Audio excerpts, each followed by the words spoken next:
Zoe tried her best not to look too bored as she watched Alec's body spasm from the shocks of the electrical current, slowly killing him.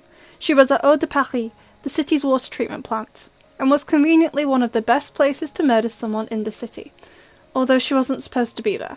She was supposed to be accompanying Luca to Ada's annual gala, but Alec, who had been warned multiple times by the Court of Butterflies to shut his mouth, apparently couldn't listen to basic instructions, and on her mother's orders, the head of the court, Alec had to be disposed of. She cut the power and gave Alec a moment of respite, his body shuddering on the damp floor, lying in a mixture of water and his own diluted blood. He was too weak to move. Perhaps it would have been kinder for her to keep going, instead of giving him false hope that the wing would save him. But even after killing so many people, all on the orders of her mother to keep Paris in check, she had never gotten used to it. She wanted to give Alec a moment before she took his life from him. Zoe didn't want to do this, but she had to. She had no choice.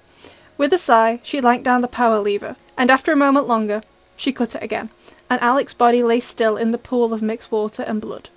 Zoe walked over and pressed her fingers to his neck. Even through the rubber gloves she was wearing, she still would have been able to find a pulse. There was none. He was gone. She looked away as she felt tears filling her eyes. Zoe hated this, but becoming this was the only way to win her mother's approval. It had been made clear to her since she was a child. Chloe was the favourite, the heir to the Style Queen empire and her mother's reputation. Zoe was just the spare. The only thing she was good for was killing. She'd been raised to be an assassin for the Court of Butterflies, and nothing more. To Audrey, she was expendable. Her mobile rang then, and once she'd snapped off the blood-covered rubber gloves, Zoe took her phone out of her pocket. Her smile was bright when she saw her fiancé's name on the screen. Luca didn't know about any of this, but he brought out the only good parts left in her. Without him, she'd be entirely lost to the darkness Audrey had been encouraging since she was 7 years old. She quickly took off her balaclava, letting her long, pink-streaked hair free, and answered the call. "Hey, Luca." "Heya, you almost done with work?" "Yeah, just give me half an hour." There was a pause over the line. "Have you been crying?" "Oh, a little. Banged my knee on the desk just now. I'm fine." She didn't want to lie to him, but there's no other way. He could never know about the literal blood on her hands. "How come you had to work so late and Lila didn't?" he asked. Zoe's cover was that she worked at Style Queen, along with Lila, her fellow wing. "Because Lila is incompetent. She's the reason I had to stay behind. I'll be home soon. You can tell me what happened at the gala later." "Honestly, same as usual. Except Adrian's back in town and he spoke to Marinette. He's a braver man than me." Zoe smiled. "I'm sure it'll all work out between them. Love you, Luca." "Love you too." She hung up then, just as another pair of feet could be heard in the room, and Zoe sighed. "I know you're here, Lila." The older woman tutted and stepped out of the shadows of the sparsely lit water treatment room. Her face and hair were still done up from the gala, but she changed into black leggings and a jumper to help with the clean-up. "You're no fun," she said, the vile smile she always wore playing on her face. "Oh, sure, because murdering people is meant to be enjoyable." Lila rolled her eyes. "If you don't like it, then let me take the reins. I love watching them take their final breath." She had always hated her job, but Lila had seemed to flourish into her psychopathy. "It's not fair you have more kills than me when I'm older." "Lila, trust me, you'd be having them all if my mum didn't think you were so inept. Which, by the way, she said you're on clean-up duty for a month." The older woman made a squawking noise. "What? Why?" "Firstly, because you did an awful job of disposing of Claudie's body. It washed up on the shore of the Seine this morning. And secondly, because you messed up the pitch to Adrian for him to join the court." Lila tutted. "I'll get him on side. We're going on a date." Zoe couldn't help but laugh. "I wasn't even at the gala and I already know that's a lie. He'll want to get back together with Marinette. He's been in love with her for his whole life. And he doesn't even like you." She glared at Zoe. "Yes, he does. I could see it in the way he looked at me." "The way he looked at you? Get over yourself, Lila. He probably wanted to slap you." "Oh, piss off, Zoe. My mummy said that's a naughty word." Zoe's head shot up, and she finally saw a little girl standing just out of the shadows of one of the water tanks, fiddling with the corner of her now dirty blue dress. "You brought her here?" the blonde exclaimed. "What was I supposed to do? She was crying in the bathroom when I got home from the gala, then I had to meet you." "She's such a brat. I don't want her. You take care of her." "Oh yeah, because I'm just going to walk onto the houseboat and explain to Luca that my crazy colleague kidnapped a little girl and now I have to look after her." Zoe stepped around Alec's corpse, trying to dodge the blood, and knelt down in front of the little girl. It's Aurora, right? The little girl nodded. Don't mind Lila. She's just nasty. Hey! Zoe ignored Lila's protest and reached up to her hair. Do you like it? Aurora reached up and let the blonde and pink strands trail over her hand. It's pretty, she whispered. Can I go home? Zoe shook her head. I'm sorry, but no. You're part of the court now. Once you're in, you can't leave. The price for leaving the court was your life, which Claudie had found out last night. That was why Zoe couldn't leave, no matter how desperately she wanted to.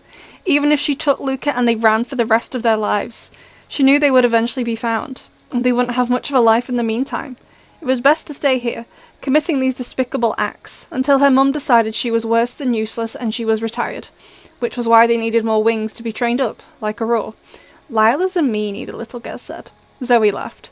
I know, but she'll train you up well, and I'll come and visit you in the morning. Bring you some clothes? Maybe a teddy? Aurora smiled. Okay. Zoe replaced her balaclava and then went over to Lila.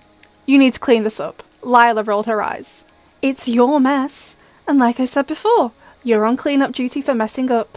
Twice. Lila glared at Zoe's retreating back. She hated this, but not for the reason Zoe did. Zoe was a goody two-shoes who was above murdering people. Lila hated it because she loved her job, yet she was still second in command to Chloe's pathetic little sister. She didn't want to be a wing anymore. She wanted to be on the court proper, making decisions about Paris, not silencing people who went against them. But now she had the opportunity to change things. She transferred her glare over to Aurora. It was definitely a mistake to give Lila the responsibility of transforming the kidnapped girl into an assassin, because Lila would make sure Aurora was loyal to her, and her alone. Once Adrian had made sure the gates of the mansion were secure behind him, he rushed inside, up the stairs, and straight into Natalie's bedroom. She was in her pyjamas, sat on the bed, reading a book, and she glanced up from it to look at Adrian. I know you've been living alone for 3 years, and I know this is your house, but I'm fairly certain that the concept of knocking hasn't been entirely lost on you, Adrian. Marinette, he said, despite his breathlessness, ignoring what Natalie had just told him. She's my master designer? Natalie put her book down with a sigh. I did tell you, 2 years ago, over email. You chose not to respond. I assumed you read it, and that it had upset you enough to make you not respond, but not upset enough to ask me to fire her. So, I didn't bring it up again. Adrian shook his head. I didn't know. He only ever skim-read the emails Natalie had sent him about the fashion brand. Marinette's name had come up a few times, but Adrian had always glossed over it. He'd assumed Natalie was letting him know how his ex-girlfriend was doing. He found it odd that Natalie had kept such close tabs on someone she no longer had to see, but it made sense now. Natalie would be seeing Marinette constantly if they worked together. How did you find out? Luca told me after I spoke with Marinette tonight. She didn't even mention it. But why her? We're in a city full of fashion designers. Natalie took the blue bookmark that was on her nightstand and placed it inside the book so she could close it. While I agree with that statement, there are not many designers in this city who are talented enough to lead an entire brand, and even fewer are willing to work at Gabriel. Marinette is the only one who would.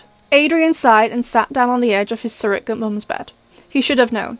Marinette and her talent were probably the only reason the brand had managed to survive after what his father had done. But Adrian still didn't want her anywhere near his father's business, not after everything the man had done to them. Audrey mentioned her. She said her designs had been in Style Queen a lot. Natalie nodded as she swapped her book for her tablet. Marinette is very talented. Adrian watched as Natalie loaded up the design files, and she slowly scrolled through them, and the man was amazed with what he saw. The fusion of Chinese and French style, plenty of pink and other bold colour choices, as well as the new interior design pieces they would be launching next spring. Marinette was amazing, and even though he knew she was a wonderful designer, he'd never known she'd been doing all of this. I've missed so much, he said.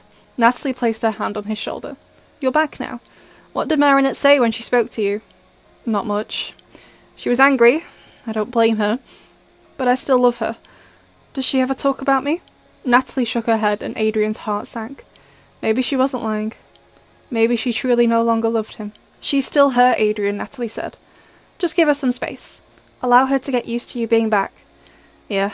Although, I want to work at the fashion house. Be more hands-on. And we need to change the name of the company.